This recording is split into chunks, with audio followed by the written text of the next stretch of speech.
دور نبوی میں منافق دو قسم کے ہوا کرتے تھے۔ ایک وہ جو باہر سے نقصان نہیں پہنچا سکتے تھے تو مسلمانوں کی جماعت میں گھس کر انہیں نقصان پہنچانے کی کوشش کرتے تھے، یعنی وہ بدنیتی کے ساتھ اسلام قبول کرتے تھے تاکہ وہ مسلمانوں کو نقصان پہنچا سکیں۔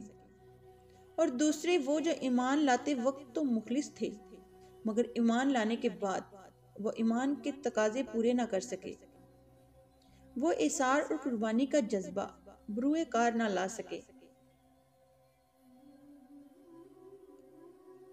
تکلیف اور صعوبتیں ان سے برداشت نہ ہو سکیں اور وہ جان چھڑانے کے لیے پچھلی صفوں میں جا بیٹھے اور کوئی نہ کوئی عذر پیش کر دیا۔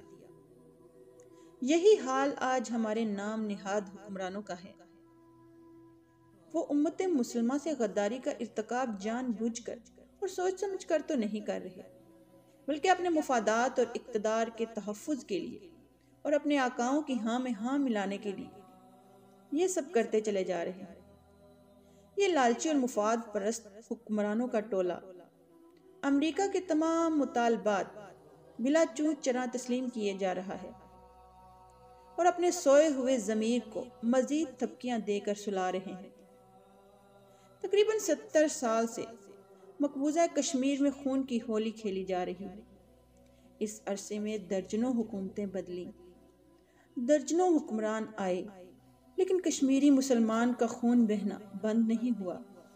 فلسطین میں بھی مسلمانوں کا خون بہتے ہوئے نصف صدی سے زیادہ کا عرصہ گزر چکا ہے۔ یہ مسئلے آج دن تک حل کیوں نہیں ہو سکے؟ جانتے ہیں یہ مسئلے آج دن تک حل کیوں نہیں ہو سکے؟ کیونکہ ان کو حل کرنے کے لیے تمام ملکوں کے سفارتکاروں نے کوششیں کی ہیں، جو یا تو یہودی ہیں یا عیسائی ہیں یا ہندو یا مسلمان۔ افسوس کہ ان میں سے کوئی انسان نہیں ہے۔ اگر یہ لوگ انسان ہوتے تو یہ مسئلے کب سے حل ہو چکے ہوتے۔ انسان مر چکے ہیں اور انسانیت کے شمشان میں ان کی چتائیں جلا دی گئی ہیں۔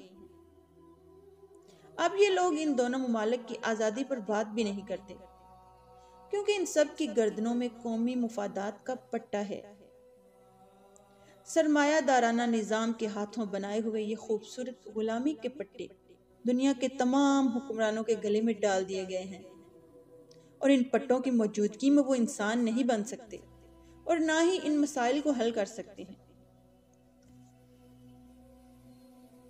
یہاں ایک پازیٹیو چیز یہ ہے کہ ان پٹے والوں کی بھیڑ میں ایسے دانشور اور مفکر بھی ہیں، ایسے عالم بھی موجود ہیں جو نہ ہی ہندو ہیں، نہ مسلمان ہیں، نہ یہودی ہیں، نہ عیسائی اور نہ پارسی ہیں، بلکہ وہ انسان ہیں۔ جب ان سفارتکاروں اور حکمرانوں کی جگہ صرف انسان لیں گے اور انسان ہونے کی حیثیت سے ان مسائل کو حل کریں گے تو مسائل ضرور حل ہو جائیں گے۔ اب سوال یہ پیدا ہوتا ہے کہ گلوں میں یہ پٹا ڈال کر گھومنے والے حکمران کیا کبھی انسانوں کو یہ مسئلے حل کرنے کا موقع دیں گے؟ تاریخ گواہ ہے کہ جس فرد یا گروہ نے بھی اقتدار اور لالچ میں اپنوں کے خلاف غیروں کی مدد کی تو دشمنوں نے اپنے مقصد کو حاصل کرنے کے بعد اس گروہ کو نہ صرف ٹھکانے لگایا بلکہ بدترین انجام سے دوچار بھی کیا۔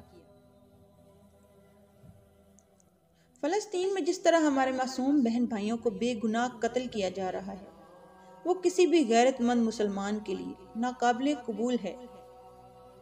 قرآن کریم کا فیصلہ ہے کہ عیسائی اور یہودی تمہارے دوست نہیں ہو سکتے۔ خدا را ذرا سر اٹھا کر اپنے شمال مغرب کی طرف تو دیکھیں۔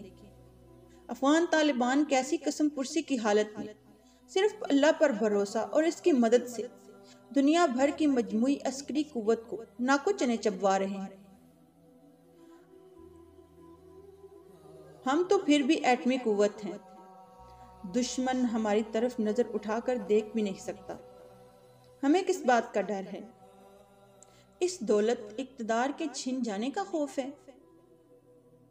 تو جان لو کہ یہ تو اللہ کا فیصلہ ہے، ایک دن یہ سب چھن جانے والا ہے۔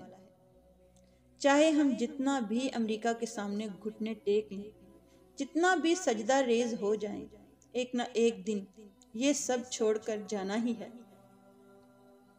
تو بہتری اسی میں ہے کہ ہم لوٹ آئیں، کہ ابھی وقت ہے۔